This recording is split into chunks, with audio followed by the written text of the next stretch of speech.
Por favor, abra su Biblia en el primer capítulo de Efesios. Hoy hemos llegado al versículo 15 y consideraremos los versículos comprendidos entre el 15 y el 23 como base para nuestro mensaje sobre los recursos posicionales de la iglesia. Cuando hablamos de la iglesia, no nos estamos refiriendo a un edificio o a una organización de gente. Nos estamos refiriendo a un cuerpo de creyentes conocido como el cuerpo de Cristo. La iglesia es un organismo. Nosotros somos el cuerpo, Cristo es la cabeza.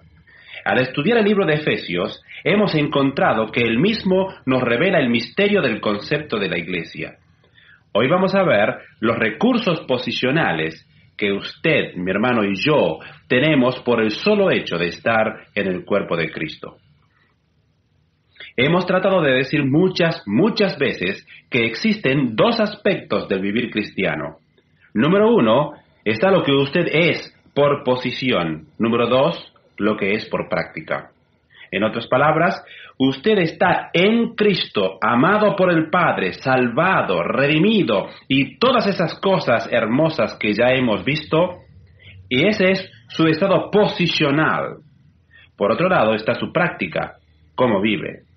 La lucha de la vida cristiana consiste en lograr que su andar sea equivalente a su estado.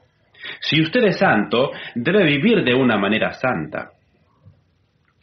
Recuerdo que cuando estaba en la universidad, una de las famosas declaraciones que siempre resonaban en mis oídos como un atleta era la declaración que los entrenadores hacen invariablemente, particularmente en fútbol. Y la declaración era esta: Juan o Daniel o cualquiera que fuera el nombre del jugador, juegue en su posición. Oí eso muchísimas veces. Inevitablemente, uno veía que algo estaba sucediendo en alguna otra parte del campo de juego y trataba de llegar allí para arruinar el juego del jugador contrario que tenía la pelota en su poder, pero entonces se oía al entrenador gritar: juegue en su posición. Recuerdo vívidamente un partido en particular. Fue durante el último año que jugué. Teníamos un jugador en nuestro equipo que realmente era como un animal. Daba la impresión de que al principio del juego le abrían la jaula y lo dejaban salir. Era feroz. Uno de sus problemas era que difícilmente podía permanecer fuera de la cárcel el tiempo suficiente para participar en los juegos de fines de semana. Pero, además, tenía otro problema, y este consistía en que era tan agresivo que no podía mantener ninguna clase de posición. Jugaba en el costado derecho de la defensa. Usted lo ponía en ese lugar y nunca se quedaba allí. Estaba en cualquier otra parte. Era seguro que estaba en cualquier otra parte mutilando gente, pero inevitablemente lo hacía con la persona equivocada. Finalmente, en el medio de un juego, el entrenador lo forzó a salir del campo y lo echó del cuadro. Y le dijo: ya me has cansado, todo el tiempo has rehusado a jugar en tu posición. A pesar de lo buen atleta que era, no tenía ningún valor para el equipo porque no podía jugar en su posición. En esta pálida ilustración, tenemos algo así como un paralelo con nuestra vida cristiana. Posicionalmente estamos en un equipo. Dios nos ha puesto allí y nos ha dado los recursos y también una obligación. Y el total de nuestra vida cristiana es una búsqueda para jugar en nuestra posición, para hacer en la práctica lo que somos en el pizarrón. En los vestuarios, al planear el juego en el pizarrón, en teoría, cada uno hizo lo que le correspondía hacer. Todos lo hicieron a la perfección. Yo no sé si usted ha jugado fútbol alguna vez, pero el entrenador lo tiene todo planeado allí, en el pizarrón. Y todos los jugadores hacen sus movimientos en la manera correcta. Pero en el campo de juego, él no podía lograr que lo hicieran en la forma debida. De la misma manera, Dios nos ha designado y puesto en un equipo. Nos ha dado una posición en el cuerpo de Cristo, nos ha bendecido con ciertos dones espirituales y entonces nos alienta a jugar en la posición que Dios nos ha dado. Usted debe conocer qué posición es esa, cuáles son sus recursos, quién está a su lado, quién está en el otro lado, quién está detrás suyo y si alguien está enfrente suyo, quién es él. Debe conocer su posición y jugar en ella. Como creyente, usted tiene una base posicional delante de Dios. Debe comprender cuál es su posición y entonces actuar de acuerdo a ella. Pienso que la razón por la cual tantos cristianos no saben cómo vivir su vida es porque en realidad no conocen cuál es la posición en la que deben estar. Ahora, al llegar al libro de Efesios, usted encontrará que esto es exactamente lo que Pablo trata. En los capítulos 1, 2 y 3, habla de su posición. En los capítulos 4, 5 y 6, trata de la forma en que debe jugar. Una vez que comprenda realmente cuál es su posición, cuál es su base, quién es usted, a dónde pertenece, cuáles son sus recursos y cuál es su poder, entonces podrá entrar en el juego con todo su entusiasmo y su fuerza, sabiendo que puede hacer su trabajo. En realidad, el concepto que yace debajo del libro entero de Efesios es el misterio de la iglesia. La idea, por un lado, de la posición del creyente y por otro lado, la práctica. Y de acuerdo a este plan, Pablo comienza haciendo declaraciones posicionales. En los primeros 14 versículos hemos visto aquellas grandes declaraciones de alabanza a Dios. Esa doxología clásica que realmente constituye la oración o sentencia más larga de la Biblia, en la que él continúa alabando a Dios por lo que es y por lo que ha hecho posicionalmente a favor del creyente. En otras palabras, él lo ha salvado, lo ha redimido, lo ha declarado justo, le ha dado una herencia, lo ha sellado con el Espíritu Santo, etcétera, etcétera. Todas estas cosas que usted tiene por designio divino y que les han sido dadas por Dios. Son irrevocables, son eternas. Le pertenecen a usted y Pablo está poniendo en orden nuestra posición, de manera que podamos comprender dónde estamos. Somos un cuerpo formado en la eternidad. Usted fue elegido en él antes de la fundación del mundo. De manera que el versículo 4 dice que fue, primero, escogido por nombre para ser parte del cuerpo de Cristo aún antes de que el mundo comenzara. En segundo lugar, que fue redimido en el tiempo. Y en tercer lugar, se le ha prometido que tendrá una herencia gloriosa en el futuro. Todas estas cosas fueron planeadas por Dios en razón de su posición en Cristo. Si usted está en Cristo, tiene una cierta posición, tiene recursos, tiene poder, tiene una base delante de Dios. Pablo ha estado compartiendo las verdades eternas y profundas acerca de su posición, quién es usted en Cristo Jesús, y se ha extendido sobre algunos de los pensamientos más asombrosos que pudieran ocupar la mente humana. Pensamientos que son tan exaltados y sublimes que a veces nos perdemos tratando de concebirlos, pero que aún así son pensamientos que Pablo trata desesperadamente de hacernos comprender. Es así que llegamos a los versículos 15 al 23. ¿Y sabe lo que tenemos allí? Tenemos una oración del apóstol Pablo. ¿Por qué cosa está orando? Está orando para que usted y yo comprendamos nuestra posición de la que nos ha hablado en los versículos 1 al 14. Él dice, aquí está vuestra posición. Ahora ruega, oh Dios, ayúdales a comprender realmente su posición y sus recursos. Le diré una cosa. El cristiano que no comprende quién es él en el plan de Dios, qué cosas posee, dónde está y cuáles son sus recursos, no estará posibilitado para funcionar como miembro del cuerpo de Cristo eficazmente, porque no tendrá conciencia de que lo posee. Es por eso que Pablo ruega que comprendamos realmente lo que poseemos posicionalmente en el Señor Jesucristo y lo que somos porque cuando usted verdaderamente sabe quién es, cuando comprende su posición y se libra de sus temores y ansiedades referentes a si está dentro o si está fuera del redil, o a lo que está pasando posicionalmente en su vida, entonces sabe que está absolutamente seguro por la eternidad, por su posición en Cristo. Sabe cuáles son sus recursos y eso entonces afectará su práctica y su manera de vivir. Para cuando este mensaje haya terminado, confío en que usted conocerá cuál es su posición.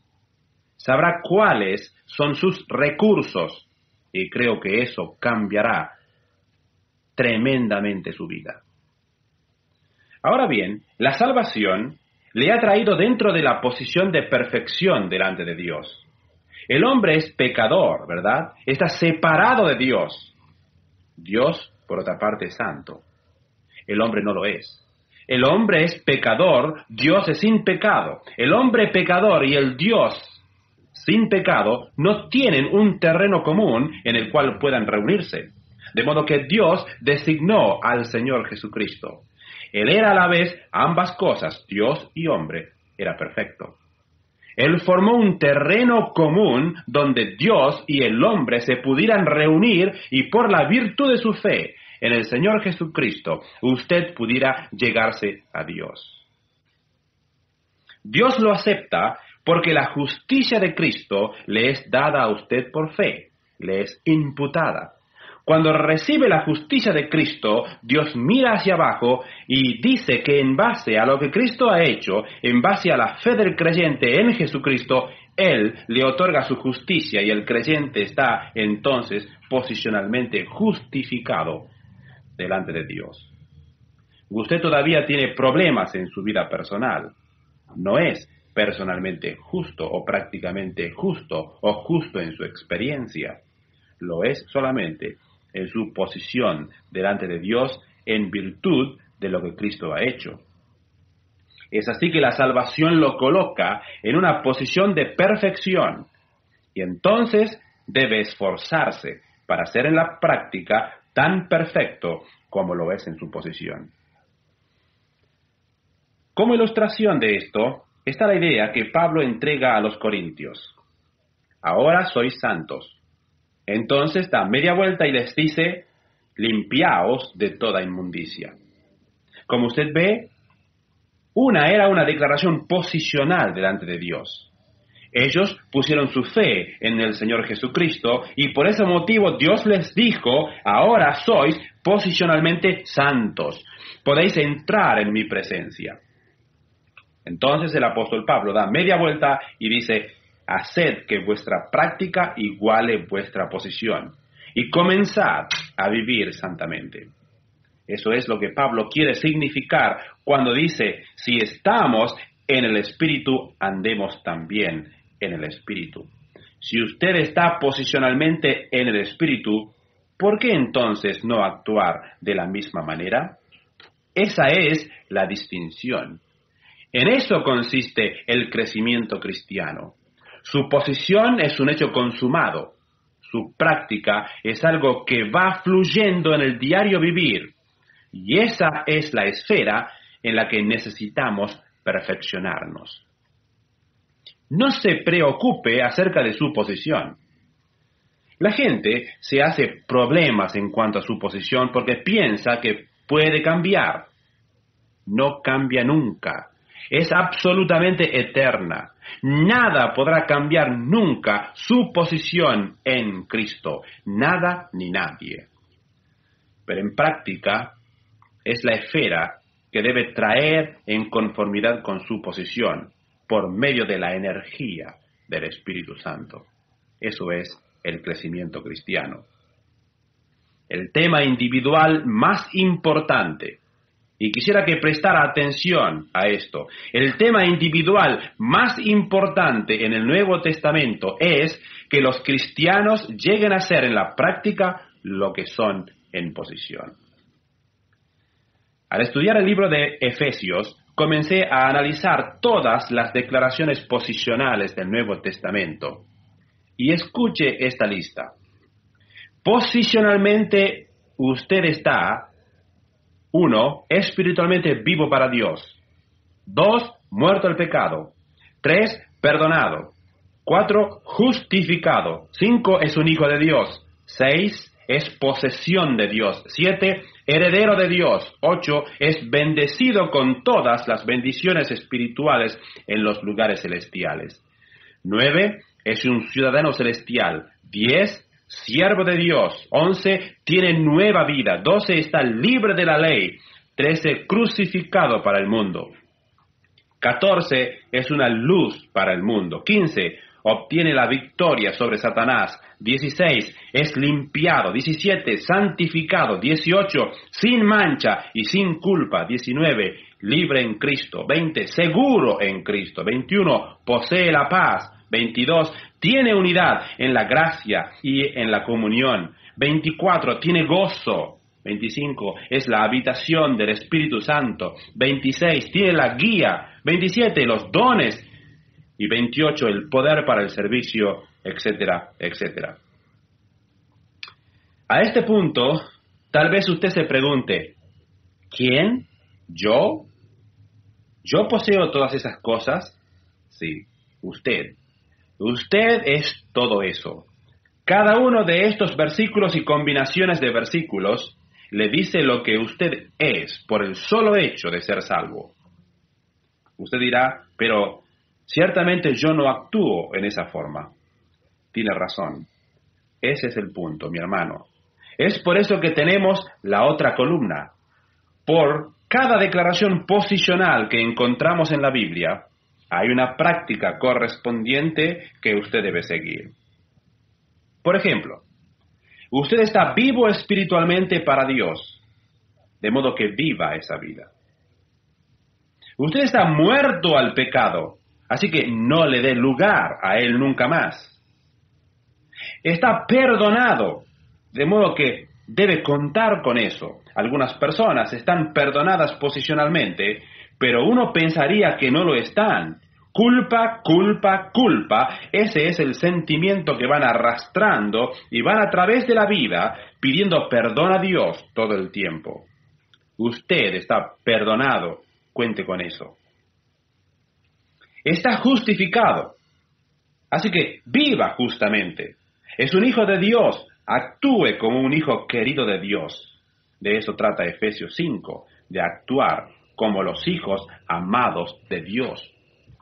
Usted es un hijo de Dios, entonces actúe de acuerdo a ello. Es la posesión de Dios también, entonces ceda a su voluntad. Es heredero de Dios, entonces edifique sobre esa herencia y así podemos seguir adelante. Cada declaración posicional tiene un hecho práctico que le corresponde y el conocer su posición y contar con los recursos que se le ofrecen son una misma cosa. Eso está establecido. Ha sido hecho por Dios. Usted no tuvo nada que ver con ello. Dios lo hizo y es eterno. Usted debe trabajar en la columna número 2. Poner su práctica a la altura de su posición. Si usted profundiza este estudio pidiéndole al Espíritu de Dios que lo dirija a medida que va leyendo su palabra, vendrá a ser muy claro para usted lo que es la posición y lo que es la práctica y qué es exactamente lo que Dios requiere de su vida para que sea una vida que esté a la altura de lo que Él ha hecho por usted posicionalmente. Creo que si usted estudia esto honestamente y en la energía del Espíritu Santo, Dios le revelará cosas que pueden cambiar su vida radicalmente. De modo que hay una distinción, y quisiera decir que mucha de la confusión que existe en este asunto es el resultado de que la gente no comprende la diferencia entre posición y práctica. Y quiero que usted la comprenda y la comprenda bien. No quiero que piense que cada vez que algo anda mal en su vida cristiana, usted lo ha arruinado todo, que ya no es justo, que ya no es santo y que su posición ha cambiado, cuando en realidad nunca se altera. Su posición es permanente. El crecimiento y la madurez cristiana nunca han tenido nada que ver con su posición. Nunca modifican su posición. Permítame ilustrar lo que quiero decir, dándole algunas ilustraciones antes de que comencemos a estudiar el texto próximo. El crecimiento cristiano no lo coloca a usted en ventaja en el favor de Dios. Algunas personas tienen la idea de que cuando más maduro es el creyente, más lo ama Dios. Y usted justo acaba de madurar, ¿no es cierto? Oh, Dios está tan contento con usted. Como creyente, ha ganado su favor en el sentido de que a medida que usted crece, Él le da más de su gracia y de su amor. Usted es una persona mejor y Dios está mucho más complacido. Bien, puede haber un sentido en el cual algo de eso sea verdad. Permítame mostrarle un versículo. 2 Timoteo 1:9.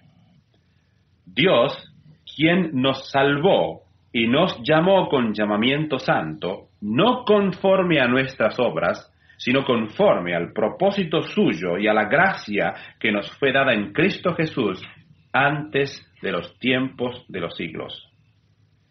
¿Sabe cuándo Dios le otorgó su favor? Aquí lo dice, antes de la fundación del mundo. Su gracia total fue extendida desde antes de la creación del mundo. Usted no puede agregar un ápice a su favor. Es altamente favorecido y lo ha sido desde la eternidad pasada. Ya está en el favor de Dios por el designio de su gracia y amor. Y desde el mismo momento de la salvación ha entrado en un favor absoluto con Dios. No existen grados para ese favor. Grábelo en su mente. El crecimiento en su vida cristiana no significa que también crece en el favor de Dios, que Dios se agrada más de usted. En efecto, Efesios 1:6 dice que ya somos aceptos en el amado. El cristiano no puede, y note bien esto, no puede acrecentar ni disminuir el favor de Dios. Ni tampoco cualquier cosa que un cristiano haga o deje de hacer puede alterar o afectar en el grado más mínimo su posición perfecta delante de Cristo. Usted es perfecto en Él. Eso no puede ser afectado de ninguna manera. Esa es su posición. Permítame darle una ilustración. Cuando un niño nace tiene todas sus partes, ¿verdad? No viene al mundo con una sola pierna como comienzo y entonces, para cuando llega a los 2 años, desarrolla la otra y luego 8 meses después le crece la nariz. No, el niño llega a este mundo con todos sus miembros. El proceso de crecimiento no le agrega partes nuevas, solamente refuerza las que ya existen. Lo mismo sucede con usted. Cuando fue creado en el Señor Jesucristo, en el momento de la salvación, fue creado con todas las partes. No le falta nada. No adquiere partes nuevas a medida que va creciendo. Solamente crece en la forma en que ha sido creado perfecto con todas sus partes. De modo que el crecimiento cristiano no agrega nada al creyente. Simplemente refuerza lo que Dios ha hecho posicionalmente por él. Hay un versículo que nos habla de esto y se encuentra en Eclesiastés 3:14. Es muy sabio. Escuche cuidadosamente. He entendido que todo lo que Dios hace será perpetuo. Sobre aquello no se añadirá, ni de ello se disminuirá. ¿No es fantástico? Cuando Dios hace un trabajo, lo hace en la forma de vida y completa. Usted no puede añadirle ni quitarle nada.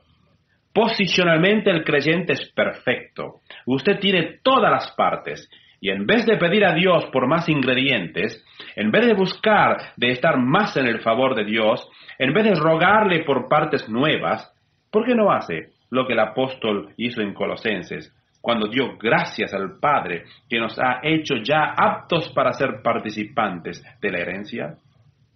Usted ya es apto. No necesita otras partes, otros miembros.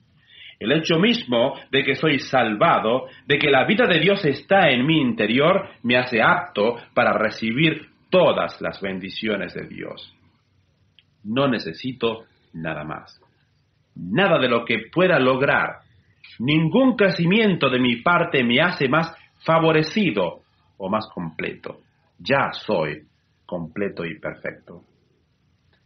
Escuche lo siguiente, Colosenses 2:10. Y vosotros estáis completos en Él. No puede ser más simple. Pablo no está hablando acerca de la práctica, no le está diciendo al cristiano, eres una persona perfecta, no. Lo que dice es, eres completo en Él por causa de tu salvación. Hay otro versículo que se halla en Hebreos 10:14, y dice así, hablando de la muerte de Cristo. Porque con una sola ofrenda, esto es, al morir Cristo una vez, hizo perfectos para siempre a los santificados. Cuando Jesús murió, lo hizo a usted posicionalmente perfecto para siempre en santidad. Esa es una declaración posicional. Usted es perfecto, usted es completo posicionalmente. Es así que el crecimiento cristiano no tiene nada que ver con su posición en Cristo. Ella está establecida, es segura y eterna. No cambia nunca. Y la comprensión de lo que su posición significa va a cambiar su manera de vivir. Le mostraré en qué manera. Cuando llegamos al versículo 15, vemos que Pablo realiza esto y comienza a orar y no toca el tema de la práctica hasta el capítulo 4. No dice, haced esto, no hagáis lo otro, cuidado con la forma en que hacéis esto, id allá y pensad en esto. Todavía no ha dicho nada práctico en el sentido de la experiencia. Hasta ahora todo es doctrina posicional. Y antes de que diga nada sobre el nivel práctico, ora para que comprendamos nuestros recursos posicionales. Esto es importante. Escuche lo que voy a decir. Es algo que me tomó 5 años para descubrirlo y se lo diré en 5 segundos. Constantemente, a través de todo el Nuevo Testamento, el mensaje que encontramos es el mensaje de identidad. La imagen propia del creyente está allí en todas partes. Pablo dice, ¿por qué estáis haciendo eso en la manera en que lo hacéis? ¿No sabéis quiénes sois? ¿No sabéis que sois esto? Entonces, y hacer aquello. Está golpeando nuestro cerebro constantemente con nuestra identidad posicional. Si usted tiene una imagen propia, saludable, entonces será un cristiano efectivo. La imagen propia tiene una importancia crítica. El cristiano maduro comprende quién es él, confía en sus recursos posicionales, los examina, conoce lo que tiene a su disposición y lo emplea en los aspectos prácticos del diario vivir, sabiendo que tiene una buena fuente de recursos. Entonces, después que Pablo ha orado para que comprendamos nuestros recursos, hace una petición a los creyentes. Miremos el capítulo 4, versículo 1. Yo pues, ¿qué significa ese pues? Quiere decir en base a lo que ya he dicho en los 3 capítulos anteriores acerca de vuestra posición.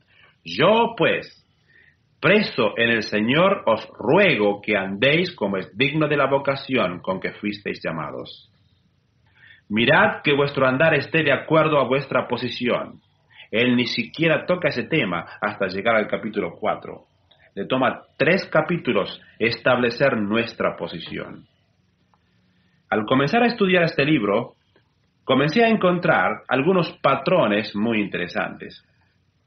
Por ejemplo, en el capítulo 1, versículo 1 al 14, Pablo habla sobre nuestra posición. Usted recordará cuando estudiamos esos versículos. Esta es vuestra posición. Esto es lo que sois. Para el tiempo en que llegamos al final del versículo 14, estábamos listos para explotar de gozo. Es emocionante realizar quiénes somos.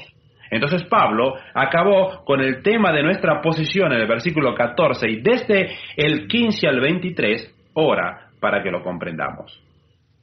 ¿Sabe lo que hace luego? En el capítulo 2 repite nuevamente la misma cosa, porque en el capítulo 2 y la primera parte del capítulo 3 vuelve otra vez sobre nuestra posición. Cada cosa allí es posicional. Nos habla de nuestra posición en una forma muy clara, desde el capítulo 2, versículo 1, hasta el capítulo 3, versículo 12. ¿Sabe lo que hace entonces? Usted pensará que nos da la parte práctica. No, hace lo mismo que hizo en el capítulo 1. Ora para que comprendamos nuestra posición. Lo hace 2 veces. Posición, oración. Posición, oración. Cada una 2 veces. Entonces, entra dentro de la práctica en el capítulo 4. Usted no puede obrar de acuerdo a su posición, hermano, hasta que conozca lo que ella es realmente. Es así que la vida cristiana consiste en esto, llegar a ser lo que usted es. ¿Se da cuenta? La vida cristiana es llegar a ser lo que usted ya es, llegar a ser en la práctica lo que ya se es en la posición. Veamos ahora la oración de Pablo en el capítulo 1, versículo 15. Por esta causa también yo, habiendo oído de vuestra fe en el Señor Jesús y de vuestro amor para con todos los santos, no ceso de dar gracia por vosotros, haciendo memoria de vosotros en mis oraciones. Pablo le dice a estos efesios y a los otros a quienes escribió, porque esta es una carta que en cierto sentido era una circular, les dice lo siguiente: he oído de vuestra fe y vuestro amor, y no ceso de mencionaros en mis oraciones, agradeciendo a Dios por vosotros. Usted se preguntará, ¿cómo sabía Pablo de la existencia de estos cristianos? En aquellos días, el tráfico por mar era bastante rápido y aún el acceso por medio de los caminos romanos era bueno. Ya habían pasado 4 años desde que Pablo ministrara en Éfeso, y durante esos 4 años, sin lugar a dudas, la comunidad cristiana, que había edificado un vínculo tremendo de hermandad, había informado a Pablo sobre esto. Aun cuando al escribir esta epístola, Pablo se encontraba en una situación seria. En efecto, él está en Roma y las cosas no están yendo bien. Está encarcelado, es un prisionero y tal vez es difícil para él el recibir noticias. Pero la comunidad cristiana allí está tan unida, el amor es tan fuerte y la gente está tan interesada acerca de Pablo que buscarían el poder verlo en ocasiones y tal vez habría veces en que lo visitarían, ya sea al volver de Éfeso o al atravesarlo en el camino de vuelta, para reportar desde esa parte del mundo que la fe de aquellos creyentes era genuina y su amor era obvio, y eso regocijaba a Pablo. Quisiera que notara 2 cosas que son tremendas en estos versículos. Él dice, las 2 cosas acerca de vosotros que me hacen feliz son, primero, vuestra fe en el Señor y, en segundo lugar, vuestro amor a todos los santos. ¿Sabe una cosa? Estos son 2 ingredientes claves. Eso es, la verdadera fe en el Señor Jesucristo se demuestra a sí misma en el amor a los hermanos, absolutamente. Esto nos dice que la fe de ellos es genuina, es una fe absolutamente genuina. 1 Juan 2:9, el que dice que está en la luz y aborrece a su hermano, está todavía en tinieblas. El que ama a su hermano permanece en la luz, y en él no hay tropiezo. Pero el que aborrece a su hermano está en tinieblas, y anda en tinieblas, y no sabe dónde va, porque las tinieblas le han cegado los ojos. Una de las características más grandes de un creyente es su amor por los otros creyentes. ¿Y sabe una cosa? ¿Quiere conocer una buena manera de evaluar a alguien? Mire a los así llamados creyentes que sienten odio por otros cristianos. Ese no es un creyente, es una falsificación. Un verdadero creyente tiene un amor no fingido hacia sus hermanos, como los llama Pedro, y alabado sea Dios la fe de aquellas personas en Éfeso. y en el área de los alrededores era una verdadera fe salvadora. Esa es la clase de fe que le interesa a Dios. Esa es la clase de fe que tiene importancia. Pero note esto, es algo bueno. Versículo 16. No ceso de dar gracias por vosotros. ¿Notó que no dice, os doy gracias por vuestra fe? Eso sería ridículo, ¿verdad? No dice, quiero agradeceros por vuestra fe salvadora. No. ¿A quién le da gracias? Le da gracias a Dios. Doy gracias a Dios por vosotros. ¿Por qué? Porque la fe de ellos era un don de Dios, ¿no es así? Volvamos a los versículos 3 y 4 y encontrará que era Dios quien había bendecido a estos creyentes. Dios quien los escogió. Su fe provenía de Dios y por eso Pablo agradece a Dios. Entonces su oración de gracia se vuelve una petición para que ellos puedan comprender su posición en Cristo. Comienza con una pequeña acción de gracias y entonces le pide a Dios que estos cristianos genuinos puedan realmente comprender la posición que tienen, que puedan conocer sus recursos, que puedan saber quiénes son, porque usted no puede contar con sus recursos si no sabe cuáles son. La ignorancia es una gran tragedia y hay tantos cristianos ignorantes. Oseas 4, el profeta del Antiguo Testamento dijo así: mi gente fue destruida por falta de conocimiento. Esa era la sencilla verdad. Hay muchos cristianos que andan alrededor a tientas y tropezando a través de toda su experiencia cristiana porque no tienen ninguna idea de cuáles son sus recursos, no tienen conocimiento, no conocen su identidad. La gente que es destruida por falta de conocimiento podría dar base a un comentario sobre la iglesia en el día de hoy. Para que nos sea posible comprender nuestra posición, Dios tiene que proveernos con el equipo que sea necesario para ello. Lo que quiero decir es que la mente natural no comprende las verdades espirituales. ¿No es así? El cerebro humano no está capacitado para penetrar las verdades de Dios. Si eso fuera verdad, entonces la gente más espiritual sería también la más intelectual y todo el resto de nosotros, las personas comunes, estaríamos bien abajo en el escalón número 1. Pero no es una cosa que tiene que ver con la inteligencia. Es por eso que llegamos al versículo 17, y escuche esto. Estoy orando para que el Dios de nuestro Señor Jesucristo, el Padre de gloria, y aquí presenta a Cristo en su relación humana como un hijo obediente al Padre, os dé, note que es el don de Dios, espíritu de sabiduría y de revelación en el conocimiento de Él.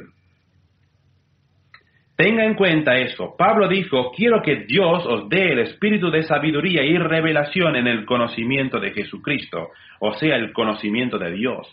Quiero que Dios os dé el espíritu de sabiduría y revelación. Quiero que comprendáis vuestros recursos y no podéis hacerlo en vuestro nivel humano. No tenéis capacidad natural. Necesitáis una habilidad sobrenatural que proviene de Dios solamente. Ahora bien, la clave de este versículo está en aquello a lo que se refiere la palabra espíritu. Algunas personas dicen que se refiere al Espíritu Santo, que el versículo se podría leer así: estoy orando para que Dios os dé su Santo Espíritu. El único problema con esto es que ellos ya tenían el Espíritu Santo. Romanos 8:9 dice que si alguna persona no tiene el Espíritu de Cristo, no es de Él. Si usted no posee el Espíritu Santo, no es un cristiano. En el momento en que recibe a Cristo, el Espíritu Santo viene a vivir en su cuerpo. Hay tanta gente confundida respecto a eso. No esté confundido usted. Usted, mi hermano, es un cristiano. Usted posee el Espíritu Santo. De modo que Pablo no está pidiendo que les dé el Espíritu Santo a los creyentes. Otros comentaristas dicen, no, él está hablando sobre el espíritu humano en esta parte. Bien, ¿cómo se le podría dar al hombre el espíritu humano? Ya tiene uno. No es solamente un cuerpo, ya tiene que tener un espíritu humano también. Y tal vez usted diga, bueno, si no es el Espíritu Santo y no es el espíritu humano, ¿qué es entonces? No es ninguno de estos. O tal vez lo son ambos. Permítame explicarle lo que quiero decir. La palabra espíritu en griego es pneuma. Significa muchas cosas. Significa viento, aliento, aire, espíritu. Pero también quiere decir esto. Nótelo bien. Quiere decir una actitud o disposición o influencia. De modo que léalo en esta forma. Estoy orando para que Dios os dé una actitud de sabiduría y de revelación. ¿Encuentra que esto tiene sentido? Seguro que sí. Permítame ilustrarle lo que quiero decir. Cuando alguien viene y trae un rostro abatido, usted comenta, ¿qué espíritu más sombrío tienes hoy? Bien, usted no quiere significar que él tiene un espíritu humano y un espíritu sombrío andando juntos allí.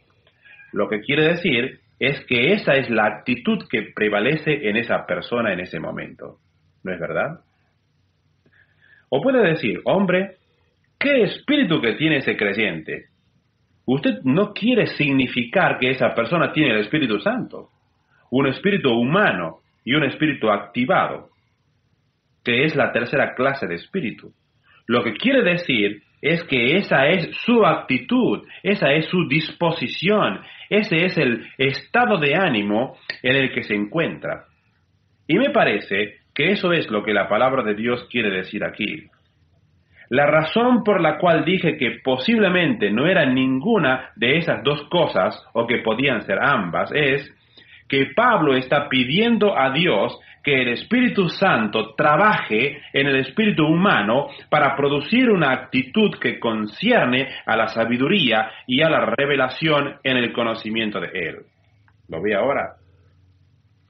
Dios quiere que el Espíritu Santo trabaje en el espíritu humano del creyente para producir una actitud que tenga referencia con las cosas de Dios. Usted debe comprender los recursos que posee. Por eso dice Pablo, oh Señor, da a estos hermanos una actitud, una disposición, un ánimo de preocupación por la comprensión de la sabiduría y la revelación y el conocimiento de Dios. Escuche, mi hermano, la cosa más alta posible que usted puede hacer en esta vida es entregarse completamente, con todo el corazón, a un estudio constante de la sabiduría y la revelación en el conocimiento de Dios. Creo que Pablo está pidiendo aquí a Dios que envíe el Espíritu Santo para que trabaje en el espíritu humano, produciendo una actitud o un espíritu de profundo interés en las cosas del Señor. Quiere que ellos comprendan sus recursos para estudiar la sabiduría y el conocimiento de Dios. Y usted sabe que solo el Espíritu Santo puede hacer eso. Usted no puede conocer la sabiduría de Dios por sus propios medios. Sería ridículo. 1 Corintios 2:10 dice así, pero Dios nos la reveló a nosotros por el Espíritu, porque el Espíritu todo lo escudriña, aún lo profundo de Dios. Porque ¿quién de los hombres sabe las cosas del hombre, sino el Espíritu del hombre que está en él? Así tampoco nadie conoció las cosas de Dios, sino el Espíritu de Dios. Luego en el versículo 12, y nosotros no hemos recibido el Espíritu del mundo, sino el Espíritu que proviene de Dios, para que sepamos lo que Dios nos ha concedido. ¿Ha oído esto? Usted no puede conocer su posición si no es por el Espíritu Santo. Por eso Pablo dice, Señor, Tú nos has dado el Espíritu Santo para enseñarnos las cosas que nos han sido dadas por Dios. Eso se encuentra en 1 Corintios 2 y 12, en una declaración bien clara. El Espíritu nos ha sido dado para mostrarnos las cosas que son nuestras. Ahora Dios pone el Espíritu Santo a trabajar en el espíritu humano para crear en nosotros una actitud que esté hambrienta por conocer nuestros recursos. Bien, le diré, hermano, muy honestamente, que esa es mi oración por usted. Que Dios le conceda el espíritu, la actitud, el ánimo, la disposición, que esté hambrienta y sedienta del conocimiento de Él. Que busque su sabiduría y su revelación. Usted se preguntará, ¿cuál es la diferencia entre sabiduría y revelación? La sabiduría es la parte práctica. La revelación son los hechos. El apóstol está pensando del contenido, el conocimiento y entonces de la sabiduría, que es el uso apropiado del conocimiento. Él quiere que el creyente tenga un conocimiento completo y profundo de Dios. ¿Es acaso que el cristiano no posee el conocimiento de Dios? Por supuesto que lo tiene. Pero Pablo quiere que usted conozca la profundidad de Dios en lo referente a sus recursos como creyente, y usted no puede conseguir eso por medio del intelecto, mi hermano. El Espíritu de Dios es el único que puede comprender las cosas profundas de Dios y abrir la mente del creyente para que las pueda entender a su vez. Aquello que llega a usted en forma de conocimiento espiritual proviene del Espíritu Santo. ¿Sabe una cosa?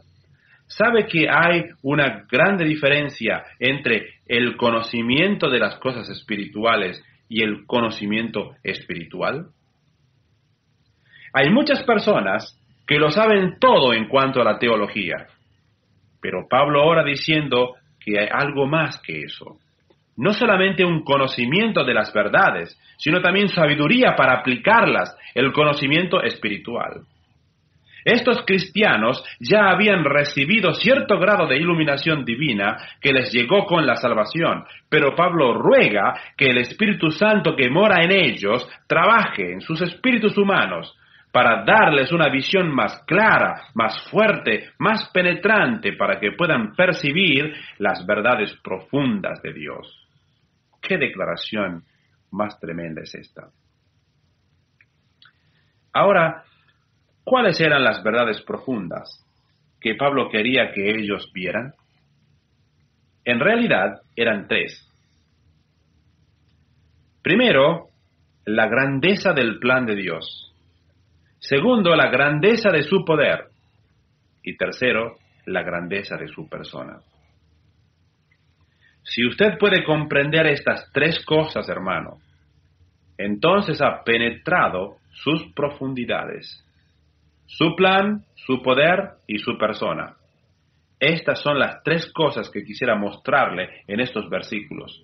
Pablo dice, Señor, concédeles una actitud de sabiduría y revelación, dándoles hambre de explorar el conocimiento de tu verdad, para que puedan conocer esos recursos, para que puedan comprender su posición. Aquí todavía no está hablando mucho acerca de la práctica, aunque la misma está implicada en la palabra sabiduría. Y una vez que usted comprenda, con una percepción profunda y dirigida por el Espíritu, quién es usted posicionalmente, mi hermano, eso hará que su manera de vivir cambie. Muy bien, en primer lugar, Pablo quiere que ellos entiendan la grandeza del plan de Dios. Versículo 18. Alumbrando los ojos de vuestro entendimiento para que sepáis cuál es la esperanza a la que Él os ha llamado y cuáles las riquezas de la gloria de su herencia en los santos. Ese es el plan de Dios. Ahora permítame darle un pequeño silogismo. Todas las promesas de Dios están en Cristo. Allí está su premisa mayor. Estamos en Cristo, esa es su premisa menor. En consecuencia, todas las promesas de Dios son nuestras. ¿Alguna vez se dio cuenta de eso? ¿Comprende la grandeza del plan de Dios? Pablo está orando aquí para que usted pueda comprenderlo, y yo también ruego para que lo haga. ¿Sabe lo que quiere decir estar en el plan de Dios? ¿Tiene alguna idea de lo que está involucrado en eso? Él dice, quiero que vuestro entendimiento sea alumbrado. La palabra griega para entendimiento es cardia, que es el término para corazón, y a su vez, corazón se refiere al hombre interior. Yo quiero que su hombre interior sea alumbrado para comprender cuál es la esperanza de su llamado y las riquezas de su herencia. Cuando un cristiano tiene el espíritu de sabiduría y revelación dentro de su corazón, su capacidad interior para comprender la verdad es profunda, y entonces tendrá una percepción del plan de Dios que nunca había tenido anteriormente. Y nunca va a conocer el plan de Dios para su vida hasta que tenga esa profunda percepción y lo conozca posicionalmente. Dios ha puesto su espíritu en usted para que le enseñe estas verdades, y es el corazón el que tiene que entenderlas, no la cabeza. La comprensión espiritual no tiene nada que ver con el nivel de nuestra inteligencia, y alabado sea el Señor por esto. Solamente tiene que ver con la sensitividad espiritual que tenemos hacia el Espíritu Santo. Los ojos espirituales son el hombre interior, ¿no es verdad? He conocido personas que académicamente se encontraban en un nivel bien bajo, pero que tenían discernimiento espiritual. Y he conocido, por lo contrario, personas que académicamente estaban bien arriba de la escalera, pero que no tenían ninguna percepción espiritual. No tiene nada que ver con el intelecto, es un asunto del corazón. Permítame demostrarle cómo es eso. Lucas 24:44. Jesús habla aquí a varios discípulos y les dice, estas son las palabras que os hablé, estando aún con vosotros, que era necesario que se cumpliese todo lo que está escrito de mí en la ley de Moisés y en los Salmos. Y preste atención a esto. Entonces les abrió el entendimiento para que comprendiesen las Escrituras. Hermano, es así de simple. La única cosa que abre su comprensión de las verdades espirituales es la intervención sobrenatural. ¿Qué es lo que el hombre natural no comprende? Las cosas de Dios. Usted no tiene capacidad para ello, ni yo tampoco. Estas verdades pueden ser abiertas para nuestras mentes solamente en una forma sobrenatural. Hechos 16:14 dice así. Es algo hermoso. Entonces una mujer llamada Lidia, vendedora de púrpura de la ciudad de Tiatira, que adoraba a Dios, estaba oyendo. Y el Señor abrió el corazón de ella para que estuviese atenta a lo que Pablo decía. ¿Quién abrió su corazón? Ella no podía comprender esas cosas si el Espíritu de Dios no le abría el corazón. No tenía la capacidad para ello. En 2 Corintios, capítulo 4, versículo 4, dice así, el Dios de este siglo cegó el entendimiento de los incrédulos para que no les resplandezca la luz del Evangelio de la gloria de Cristo, el cual es la imagen de Dios. Aquí dice que ellos están cegados, versículo 6, porque Dios que mandó que de las tinieblas resplandeciese la luz, es el que resplandeció en nuestros corazones para iluminación del conocimiento de la gloria de Dios en la faz de Jesucristo. ¿Cómo fue que estos creyentes conocieron la verdad? Porque Dios mandó que la luz resplandeciera en sus corazones. El entendimiento espiritual proviene de Dios y de Dios solamente. Ahora Pablo ruega que el hombre interior pueda tener el conocimiento que viene solo de Dios y ora para que ellos comprendan la grandeza del plan de Dios. tenemos dos aspectos. Primero, la esperanza de su llamamiento. Esa es una declaración tremenda. Esa pequeña frase, la esperanza a que Él os ha llamado, va de eternidad a eternidad y cubre todo lo que hay en el medio. ¿A qué se refiere la palabra llamado? A ser escogidos en Él desde antes de la fundación del mundo. ¿Cuál es nuestra esperanza? La vida eterna que tenemos con Cristo. De vuelta a la frase ahora. El llamamiento de su esperanza comienza para usted en la eternidad pasada y lo lleva hasta la eternidad futura. Esa pequeña frase, la esperanza de su llamamiento, recorre la escala de la eternidad. Y Pablo dice, ruego que comprendáis la elección en la eternidad pasada, la gloria en la eternidad futura y todo lo que se halla en medio de estas dos. La esperanza a la que Él nos ha llamado envuelve la elección en el pasado, la redención en el presente y la santificación y glorificación en el futuro, por la eternidad. Esa pequeña frase, la esperanza a la que Él nos ha llamado, involucra todo lo que la salvación representa. Él nos llamó, nosotros vinimos, redimidos, santificados delante de Él, y nuestra esperanza se encuentra en Él. Dios lo designó de esa manera, y nuevamente viene a mi mente 2 Timoteo 1:9, que dice, ¿quién nos salvó y llamó con llamamiento santo? No conforme a nuestras obras, sino según el propósito suyo y la gracia que nos fue dada en Cristo Jesús antes de los tiempos de los siglos. Esa es la eternidad pasada. La esperanza a la que Él nos ha llamado. Allí es donde comenzó su plan y continúa fluyendo a través del tiempo. Nuestra esperanza está aquí y nuestra esperanza se dirige hacia la glorificación futura. Esto cubre todo el plan de Dios. Está comprendido en una sola frase. Hay un versículo tremendo en 2 Tesalonicenses 5:24. Escuche esto porque es muy bueno. Fiel es el que os llama, el cual también lo hará. ¿Les gusta esto? Lo leeré nuevamente. Fiel es el que os llama, el cual también lo hará. Cuando Dios dice, te llamaré, Él lo hará. Esa es la esperanza de su llamamiento, ¿no es así? ¿Cuál es nuestra esperanza? Que lo que Él ha dicho, lo hará. Sí, lo hará, lo cumplirá. Esa es la esperanza a la que nos ha llamado. ¿Lo ha comprendido? Por el plan de Dios usted ha sido elegido, redimido, santificado y tiene la esperanza de la glorificación. Si Dios dijo que lo haría, Él lo hará. No se fíe de mi palabra, fíese de la palabra de Dios. Eso es fantástico. Dios lo hará. ¿Comprende? ¿Comprende quién es usted?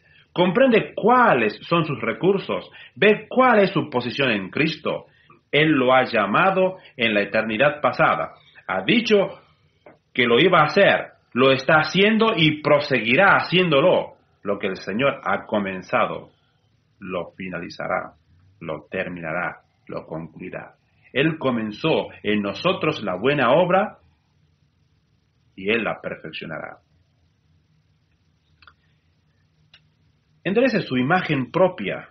Si tiene un complejo de inferioridad espiritual, deshágase de él. Es muy importante tener una buena imagen propia. Usted dirá, ¿es que debo ser exaltado? No, no me refiero a eso. No debe pensar de sí mismo más altamente de lo que debiera pensar, pero debería pensar de una manera alta. Conocí a una persona que llegó a ser muy buen amigo mío, que tenía problemas con sus actitudes psicológicas y necesitaba reconstruir su propia imagen psicológicamente. Es así que tomó un curso de reorientación psicológica que le costó aproximadamente unos $500. ¿Sabe lo que le dieron allí? Por $500 le dieron una pequeña moneda y 5 días de enseñanza acerca de lo que debía hacer con ella. Debía ponerla en su bolsillo el primer día. Entonces, el segundo día, debía frotarla entre sus dedos durante todo el día. Usted se preguntará, ¿a qué vamos a llegar? Bien, aquí está la treta. Lo que tenía que hacer era lo siguiente. Al principio del programa, tenía que escribir todos sus problemas o cosas negativas en su vida en una hoja. No soy organizado, tengo un matrimonio infeliz, cualquier cosa que fuere. Odio a mi jefe, tengo mal temperamento, etc. Y entonces tenía que trazar una línea divisoria y escribir del otro lado una declaración positiva. Si había escrito odio a mi esposa, debía escribir en su lugar estoy locamente enamorado y tengo el hogar más feliz del mundo. De modo que tenía que ponerlo allí, aunque fuera una mentira. Luego, en la próxima línea, donde decía soy desorganizado, debía escribir en la otra columna soy la persona más organizada que existe. Entonces, cada semana debía tomar una de esas declaraciones, comenzando por la primera. Amo a mi esposa y tengo el hogar más feliz del mundo. Y cada vez que tocaba la moneda, debía repetir eso para sí mismo. Amo a mi esposa con locura y tengo el hogar más feliz del mundo. Y debía mantener esa moneda yendo entre sus dedos todo el tiempo. Ellos garantizaban que después de un año de volver a repetir el mismo proceder por lo menos 10 veces, la imagen propia sería reconstruida y esta persona llegaría a ser lo que decía que era. Y ellos tenían muchas personas que se levantaban y decían que cuando habían comenzado con ese asunto, tenían una gran cantidad de problemas y que ahora eran los más felices del mundo, que amaban a sus esposas con locura, que eran totalmente organizados y así seguían hasta la última línea para terminar declarando que habían llegado a ser lo que decían que eran. La propia imagen es una cosa crítica en psicología. Y amigo, es algo infinitamente más crítico en la existencia espiritual. Usted debe conocer quién es usted y a la vista de Dios no necesita ninguna treta en su bolsillo. Todo lo que necesita es la palabra de Dios y el Espíritu de Dios obrando en su espíritu humano para producir en usted una actitud que busca las cosas de Dios y le da discernimiento espiritual, de modo que pueda comprender cuál es su posición. Se da cuenta de que usted es en el plan maestro de Dios la esperanza de su llamamiento desde la eternidad pasada hasta la eternidad futura. Entonces Pablo dice, si esto no es suficiente para ustedes, aquí hay algo más. Quiero que conozcáis las riquezas de la gloria de su herencia en los santos. Tal vez usted se preguntará, yo no sé lo que quieren decir todas esas palabras, pero suena fantástico. Y realmente es fantástico.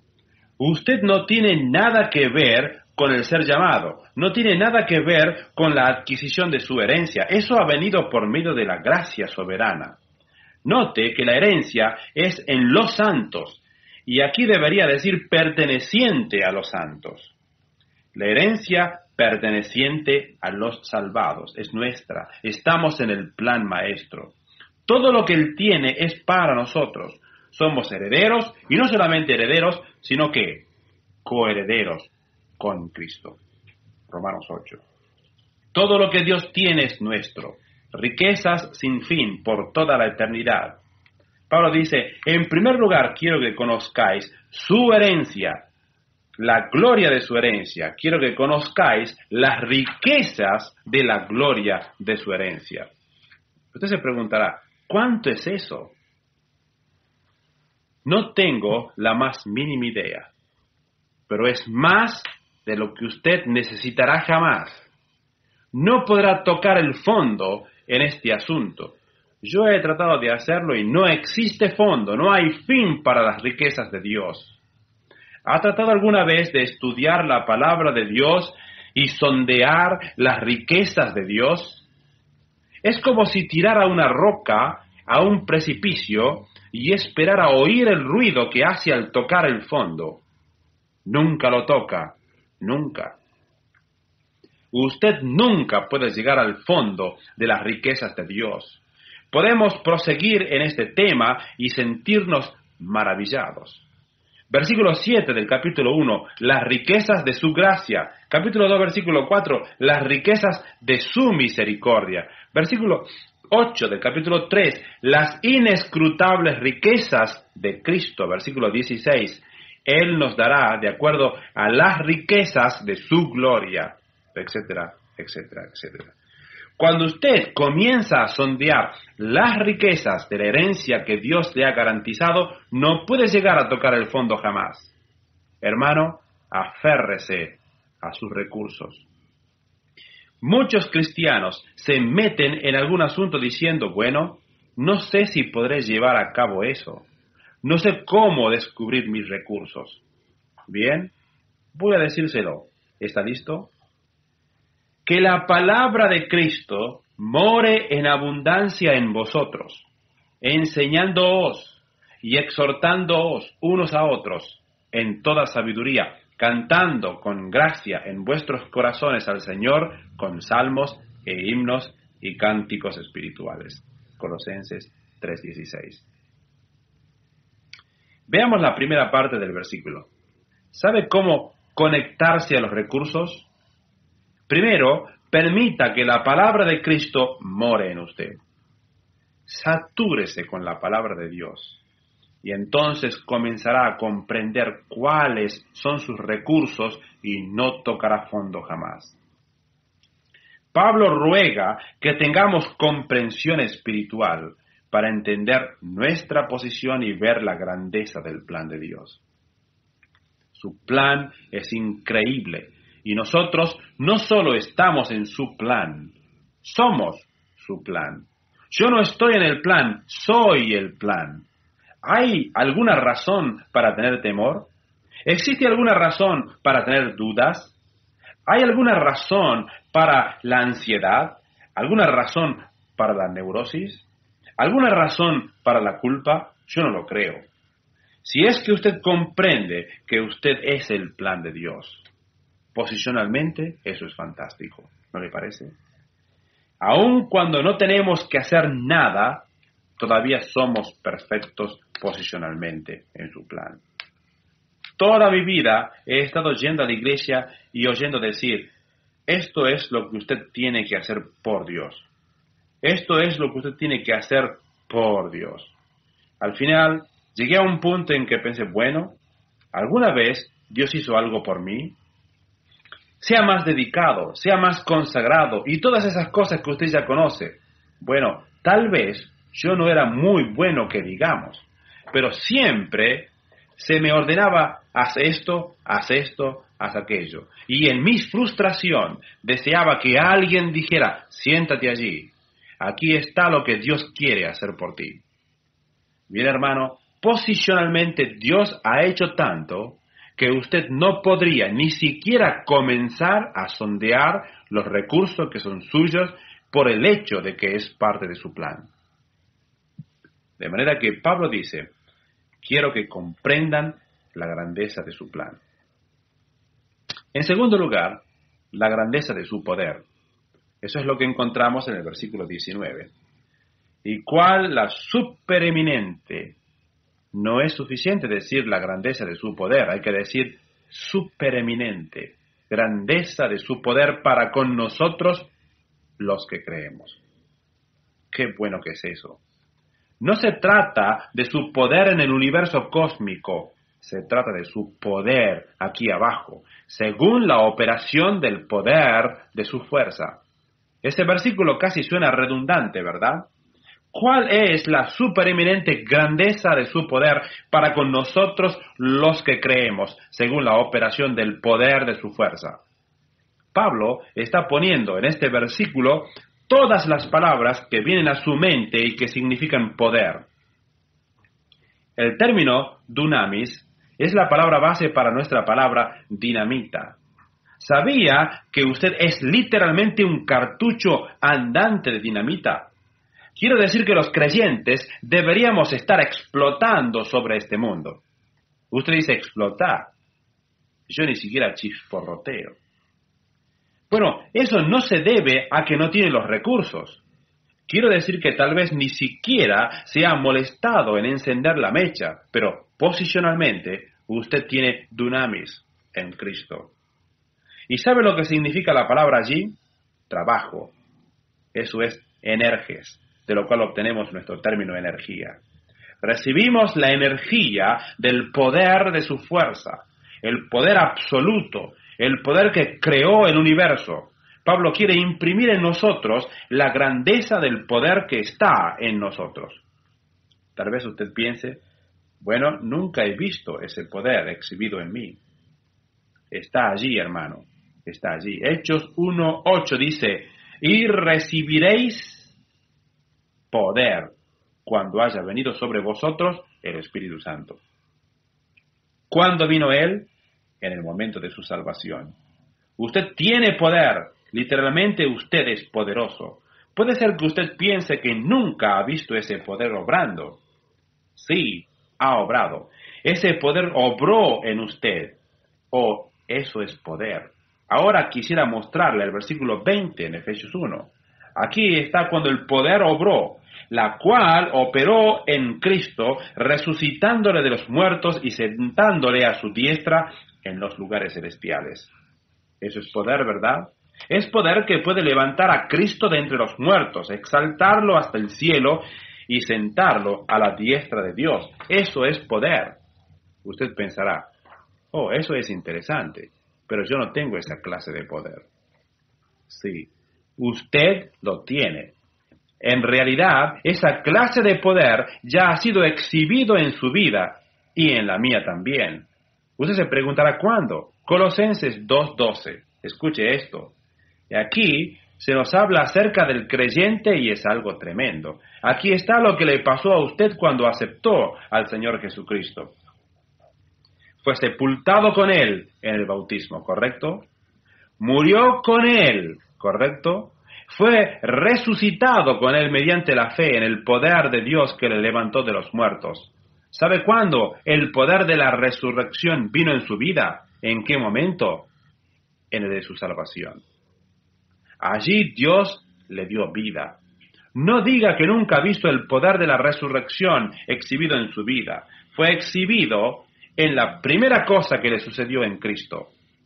Es una tragedia que ese poder fuera tan explosivo entonces y esté tan adormecido desde ese momento en adelante.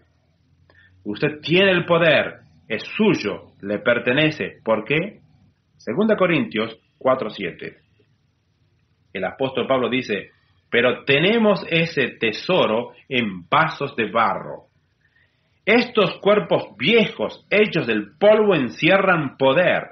Escuche lo que dice Colosenses 1:28 y 29.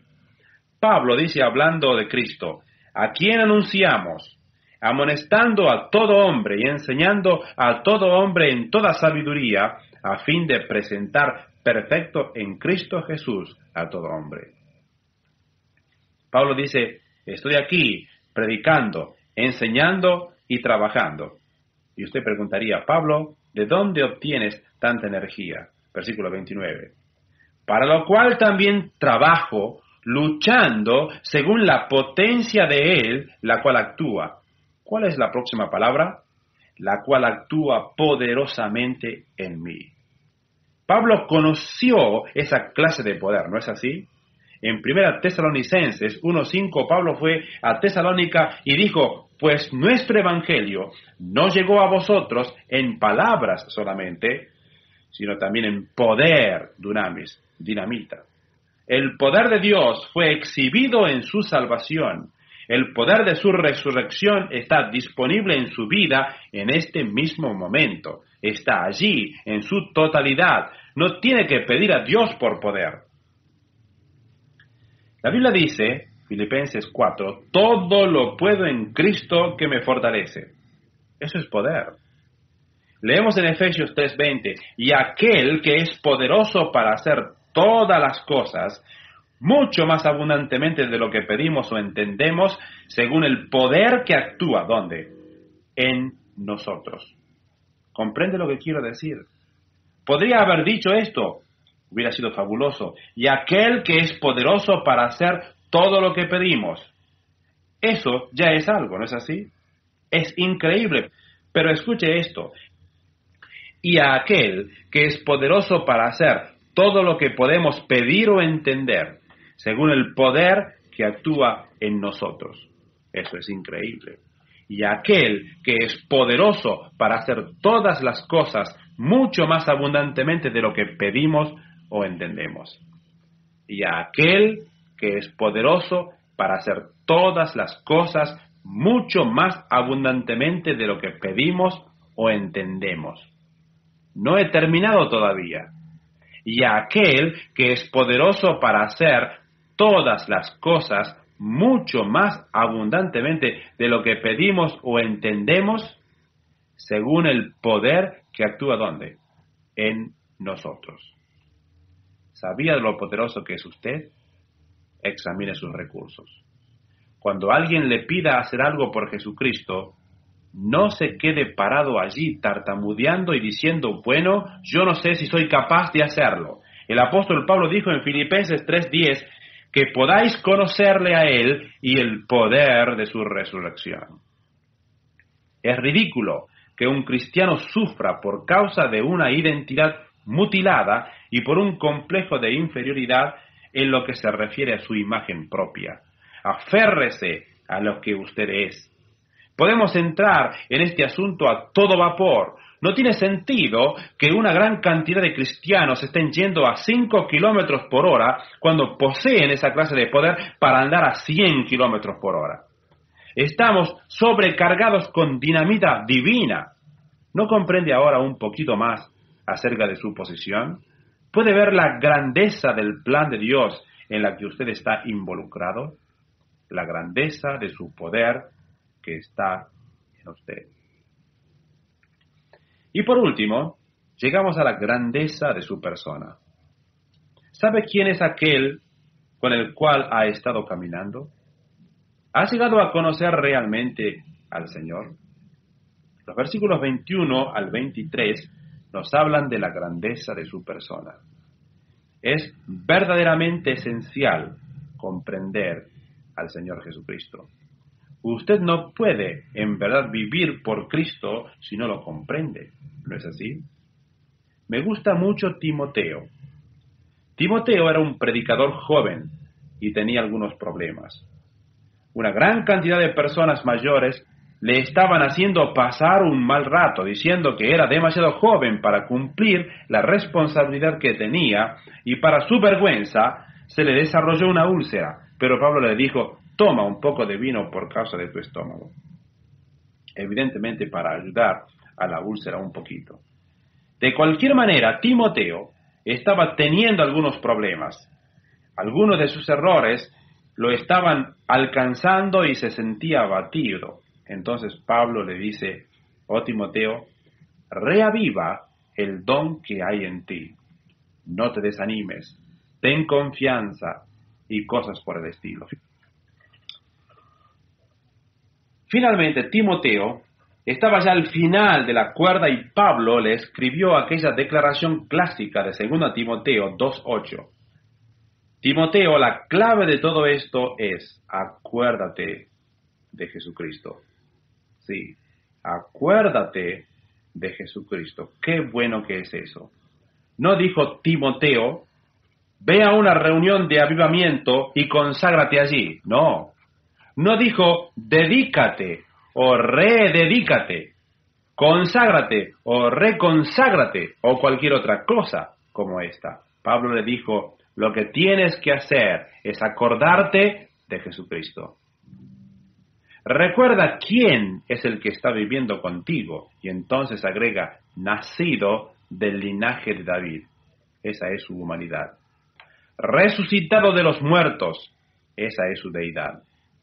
Cuando usted esté en un problema y necesite de la simpatía humana, recuerde que el Señor Jesucristo fue un hombre.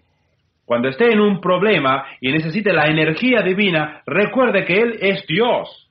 Pero recuerde siempre a Jesucristo. Manténgalo en la parte del frente de su cerebro. No hay excusa para no comprender quién es Cristo y quién es Dios.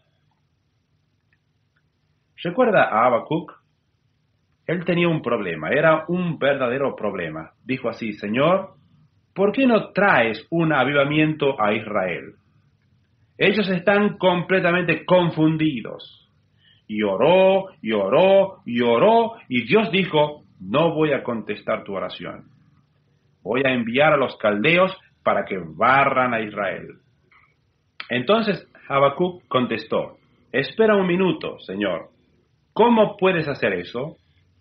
Quiero decir, en primer lugar, ¿por qué no contestas mi oración en una forma positiva? Y en segundo lugar, esos caldeos son peores que los israelitas. Luego pensó sobre todo ese asunto y no supo qué decir. De modo que finalmente solucionó el problema. Retrocedió un paso gigante y dijo: Señor, no comprendo nada de todo este problema. Solo sé esto: tú eres un buen Dios. Tú nunca cometes un error. Tú no puedes soportar la iniquidad delante de tus ojos. Si todo el ganado que hay en las colinas se cayera muerto, si todo se volviera al revés y el mundo entero se desplomara, aún así voy a confiar en ti. ¿Sabe que esa es la forma de resolver cada uno de los problemas que no comprendemos? Olvídese del problema, dé un paso atrás y párese en tierra firme. Usted sabe quién es Dios y sabe cómo es Él. Eso es todo lo que importa. Recuerde solamente quién es el que está en usted. Recuerde su persona. No hay excusa para un cristiano temeroso, débil, inepto, acobardado. ¿No sabe quién es el que está en usted? Mire el versículo 21 de Efesios 1. Solamente mire a Él. Cristo está sobre todo principado, se refiere al rango de los ángeles, y autoridad y poder y señorío, ese es otro rango de los ángeles, y sobre todo nombre que se nombra, no solo en este siglo, sino también en el venidero. ¿Sabe que no hay nada en el universo que sea más alto o superior que el Señor Jesucristo? Cristo está sobre todo ángel, santo o caído, sobre Satanás, sobre cada poder y cada autoridad que jamás haya existido y sobre todo nombre que haya sido jamás pronunciado en toda la historia.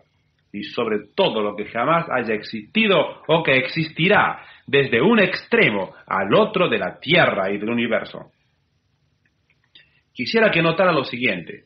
Son las dos primeras palabras del versículo 21. Él no está solamente sobre algunas cosas, está sobre todo. Está por encima de todas las cosas. Usted dirá: bueno, pero usted no comprende mis problemas. O puede ser que yo no comprenda sus problemas, querido hermano, pero comprendo que Cristo está sobre cada cosa y sobre todas las cosas.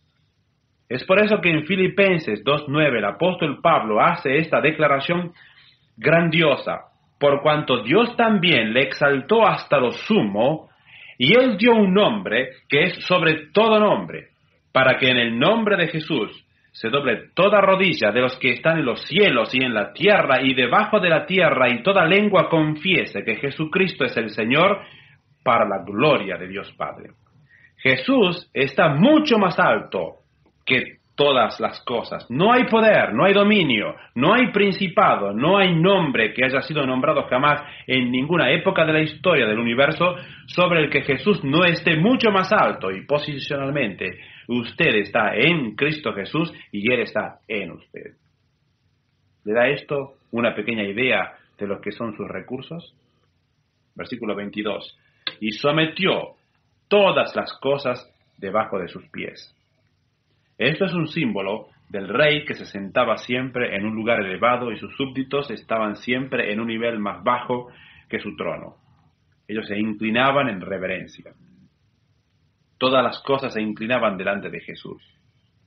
Y lo dio por cabeza sobre todas las cosas a la iglesia, la cual es su cuerpo, la plenitud de aquel que todo lo llena en todo. ¿No es fantástico? Ese es el clímax. Si yo no fuera tan reservado, gritaría de gozo.